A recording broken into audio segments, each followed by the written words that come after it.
गणेश चतुर्थी के बाद जो कि प्रकृति का नववर्ष है, पहला लोक खुलता है जिसे हम पितरलोक कहते हैं और 15 दिन का इसका समय होता है जो श्राद्धों का समय है। तो अभी श्राद्धों का समय चल रहा है, तो श्राद्धों में हमारी पितृदोष का इलाज कैसे हो और संतान को लेकर सभी तरह की समस्याएं दूर हो जाएं और इनको दूर करने के लिए एक कौवा और एक बड़ का पेड़ सक्षम है। आइए इस वीडियो में जानते हैं। अक्सर हमने अपने बुज़ुर्गों को, घर में माता को, पिता को देखा है कि हम श्राद्धों के दिनों में हम जो कौवा है उसे खीर देते हैं, खीर खिलाते हैं। रोटी के ऊपर रखकर या छत के ऊपर हम उसे खीर अर्पित करते हैं कि कौवा खीर खाए। अब इससे कई कहानियाँ हैं कि वह हमारे पितर हैं, बल्कि ऐसा नहीं है। खीर क्यों देते हैं और इसका हमारी संतानों से क्या जुड़ाव है, वैज्ञानिक तौर पर वह जानते हैं। जो यह दिन है, यह फर्टिलिटी के दिन है। पृथ्वी पर हर जीव जंतु, हर अंडज, जेरज और श्वेतज से, हर बीज से जीव उत्पन्न हो रहे हैं। यह पितरलोक का समय है। धरती बहुत आर्द्र है और यह हर जो अंकुर है वह फूट रहा है। इन्हीं दिनों जो मादा कौवा है वह अंडे देती है और अंडे देने के लिए उसे बहुत सारा कैल्शियम चाहिए होता है और कैल्शियम और प्रोटीन मिलता है दूध से और चावल से, और ताकत मिलती है, एनर्जी मिलती है मीठे से। तो कौवे ज़्यादा से ज़्यादा अंडे दें, ज़्यादा से ज़्यादा बच्चे दें और वह अच्छे से पोषित हो जाएं। इसके लिए हम छत पर या कहीं भी उनके लिए जो खीर है वह रखते हैं। अब उनके अंडे देने से हमें क्या फ़ायदा है? जब वो अंडे देंगे तो ज़्यादा से ज़्यादा कौवे होंगे और ज़्यादा से ज़्यादा कौवे होंगे तो वह क्या करेंगे? वह बड़ के पेड़ पर बैठ के उनका जो पका हुआ फल है, बड़ का जो उसकी निमोली है, वह खाएंगे। पका हुआ फल कौवे को बहुत प्रिय है। ठीक है, उसने वो फल खा लिया तो भी उससे हमारा जुड़ाव कहाँ है? जब वह पका हुआ फल कौवा खाता है तो उसके उदर में जाके जितनी उस बीज को गर्मी चाहिए होती है फर्टिलाइजेशन के लिए, उतनी गर्मी उस बीज को मिलती है। फिर जब कौवा बीट करता है तो बहुत सारे कैल्शियम के साथ और बहुत सारी खाद के साथ वह बीज लिपटा हुआ जाके धरती पर गिरता है। तो हमारे पूर्व में वैज्ञानिकों ने, ऋषि मुनियों ने इस पर शोध किया और जाना कि जो कौवे की बीट से बड़ का पेड़ होता है वह सबसे उत्तम पेड़ होता है और उसका जीवन हजारों वर्षों तक हो सकता है, बड़ के पेड़ का।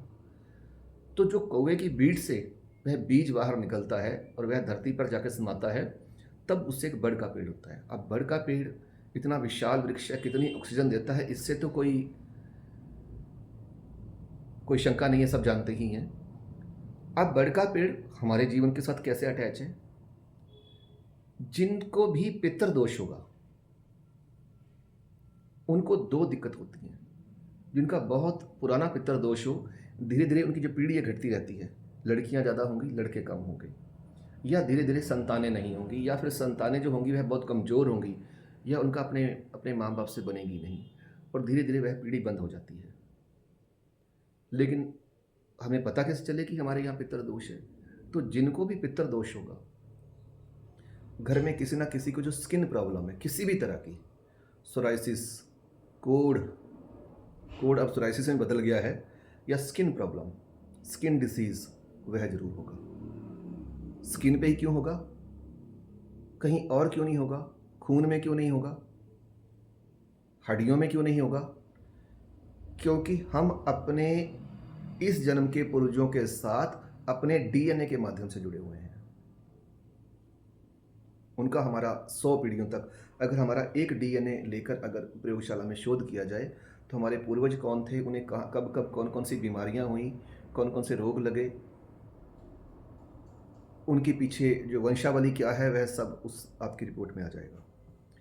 इसीलिए हमें स्किन प्रॉब्लम होती है और धीरे धीरे जो पीढ़ी है वह घटनी शुरू हो जाती है और संतानें बहुत दुखी होना शुरू हो जाती हैं, या संतानें होती नहीं हैं। ठीक है, अब इसका इलाज क्या है? इसका इलाज क्या है कि जितना भी पुराना जो बड़ का पेड़ होगा, अगर किसी पुरुष में शक्ति नहीं है संतान पैदा करने की, तो जो बड़ के पेड़ का जो दूध है, वह अकेला इतना सक्षम है कि उसकी कुछ बूंदें अगर हम रोज़ लेनी शुरू कर दें, ऐसा कहा भी जाता है कि बताशे के अंदर जो चीनी का बना होता है उसके अंदर डाल के, वो बताशे में इसलिए कि वो जो चीनी में लिपट के वो हमारे अंदर चला जाता है, वरना वो इतना शक्तिवान है, इतना है खारा है कि हम उससे हमारा मुंह चिपक जाएगा। तो उसे मीठे के साथ उसे रोज़ लेने से हमारे अंदर वह सभी गुण मौजूद हो जाते हैं जिससे हम एक पुरुष संतान उत्पन्न कर पाए। अब ये दिक्कत अगर स्त्री को है तो फिर क्या होगा? तो वो जो बड़ के पेड़ की दाढ़ी होती है, जो लटकी हुई होती है, जड़ें जड़ें जैसी लटकी होती हैं, उन जड़ों का काढ़ा अगर स्त्री को दिया जाए, या उसका जो सुखाकर, छाया में सुखाकर उसका जो चूरन है, वह पानी के साथ कुछ मात्रा में अगर स्त्रियां लेना शुरू कर दें, तो उनकी सभी समस्याएं दूर हो जाती हैं और वह उत्तम संतान उत्पन्न करने में सक्षम हो जाती हैं। यह अकेला बड़ का पेड़ कर सकता है। अब किसी को सोराइसिस हो गई, किसी को स्किन डिसीज हो गई, कोढ़ का रोग हो गया, नासूर हो गया, जो कभी भरता ही नहीं, जिसका मेडिकल में कोई इलाज नहीं है, उसको अगर बड़ के पेड़ के नीचे रखा जाए, उसकी चारपाई वहाँ लगाई जाए और उसके जख्म के ऊपर जो बड़ का दूध है वह टपकाकर और बड़ के पत्तों से ही ढक दिया जाए नासूर को, तो नासूर बहुत जल्दी ठीक होना शुरू हो जाता है। अगर वो बड़ की दाढ़ी से उबाल के नहाना शुरू कर दे तो सभी स्किन के रोग खत्म होने शुरू हो जाते हैं। बड़ का दूध लेना शुरू कर दे तो अंदर वह ताकत मिलती है जो स्किन के सभी रोग खत्म करती है। और उसके पत्तों का रस सुबह अगर लेना शुरू कर दे, जो कोमल पत्ते हैं इसके, नए ताज़ा ताज़ा कोंपले हैं, उनका रस लेना शुरू कर दे तो जो इम्यून पावर शरीर में उभरेगी वह कुछ ही दिनों के अंदर शरीर के सारे जो स्किन से संबंधित रोग हैं उन्हें दूर कर देगी।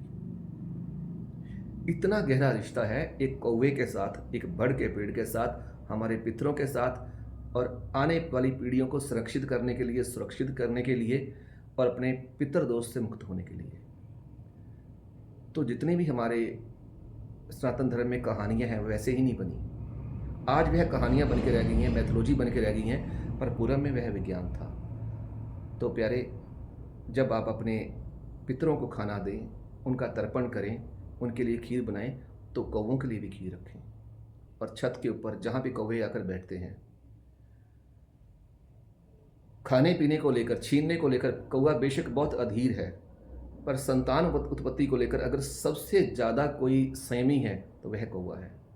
आप कौवे को कभी भी मादा के साथ मीटिंग करते नहीं देखेंगे, वह यह सब कुछ अंधेरे में करता है और यह बहुत ही उसका पर्सनल है। इसीलिए जो कौवा है उसमें कई गुण भी हैं, कई तरह की उसके अंदर बुद्धि है, बाकी जीवों से बहुत समझदार है।